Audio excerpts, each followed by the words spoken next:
Ladies and gentlemen, welcome back to Record. Today I have the honor to have an exclusive interview with Charmian Devi from UK. She's singer and songwriter.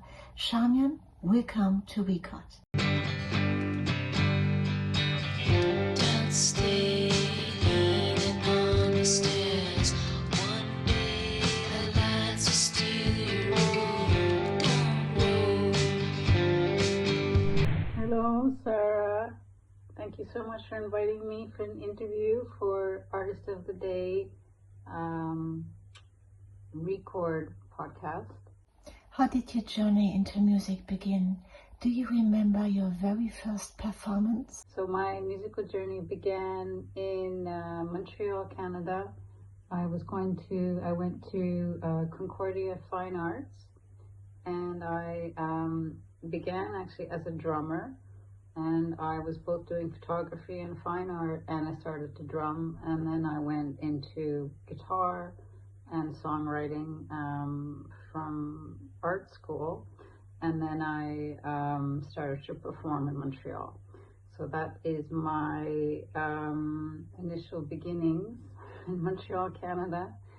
I don't really remember my first performance, but I know that I started in the clubs in Montreal. Your voice has a beautiful deep in emotion. Did you always sing in this style, or did it develop it over time? My voice actually, I started out really more in the vein of punk music, and I formed a punk band out in Vancouver, Canada. And that was for about 4 years, and we toured all across North America and to get down into the United States and across Canada. And so my voice at that point was a different singing style. It's very much like the X band, you know, like the Dead Kennedys. I was compared to the Dead Kennedys. Very different, very like rough, raw, not so melodic, maybe just pure punk music. I started in my roots. You blend pop and soul music so naturally. What draws you to this fusion? So that's how I developed, and then I moved on to my own solo melodic pop songs. And I've always blended pop sound, meaning just what sounds right melodically, with how I feel in my soul. So they've always blended very easily for me. I just like to sing from the heart, and so I've always sang from the heart. How do you view the role of women in today's music industry? The role of female artists and musicians in the music industry, I feel it's actually really, really important, and we need more and more, as many, female singing artists as possible, because it's like a form of expression that can come from the female perspective that you can't get necessarily always from the male perspective. Not that there's anything wrong with the male perspective, but it's good to have both. And the music industry is very inundated with, it's quite a male-dominated arena. So I feel women can contribute very much a different angle to how things are in the world through their music. Is there a particular moment in your career you are especially proud of? And there's a few songs that hold special meaning for me. One of them is Carmicelle. It's on my Spotify profile. And Carmicelle is a song about my own personal journey, working through my own very difficult karmic past, and really reflecting on how tough of a journey that is to unravel. I don't know if any of you believe in karma, but I really believe in that, and we are here to sort out our karma for this lifetime that we're in. And that song is very personal for me. It was a very tough time in my life. And I had to face many things. So Carmicelle is a very personal song. But the other song that really I attribute a lot of attention to is In the Week of Love, and I wrote that in the week of love for Valentine's Day, and it was 1 week before Russia invaded Ukraine. And I just remember feeling utterly horrified by the number of troops that had built up on the border of Ukraine.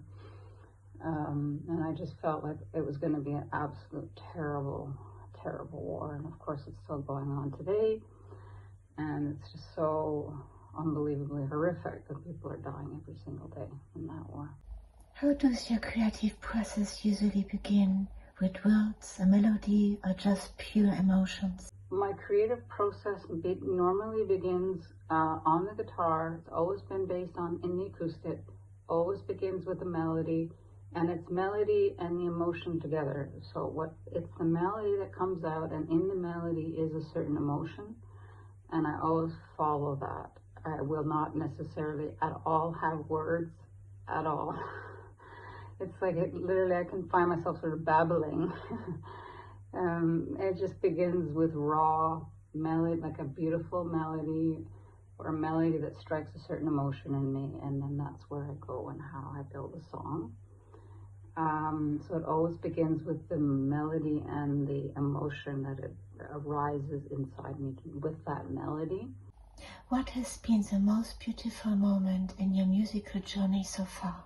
The most beautiful moment in my musical journey, that's a tough question, and I'm not 100% sure how to answer that because it's been all quite incredible and beautiful. But at the same time, it's also been very, very challenging. It's very hard to be an artist day to day, living day to day as an artist. So there's, many sort of different moments that have been very good to me, but I really would have to probably say I applied for an artist visa in the United States, and I applied before Trump got in. And I worked hard for that artist visa.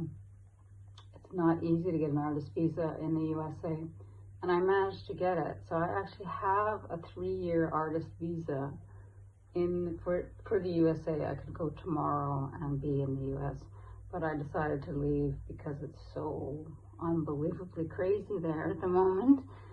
So I'm in the UK, but I felt that was an incredible, it really affirmed my artist path, receiving that artist visa from the US. Anyways, that was a nice moment, a very nice moment. What can listener expect from you in 2026? Right now, I'm working on my new album.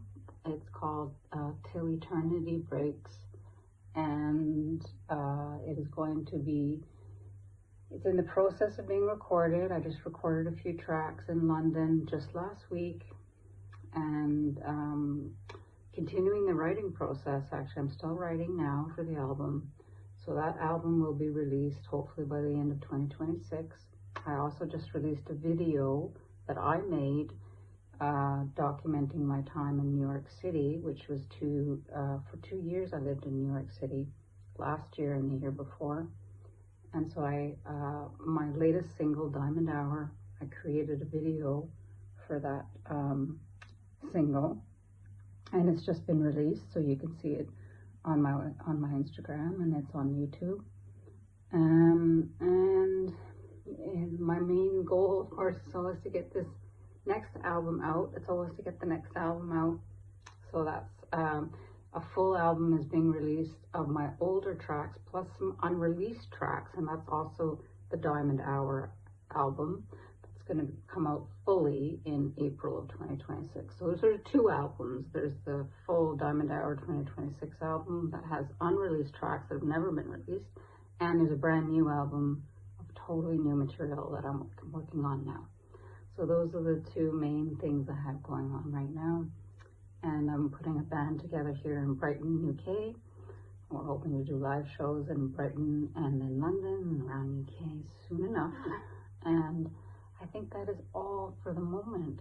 So thank you so much, Sarah, for having me on Artist of the Day and on the Record podcast, which is so amazing. Thank you so much. Thank you so much, Charmian, for this exclusive interview, and I wish you a beautiful day.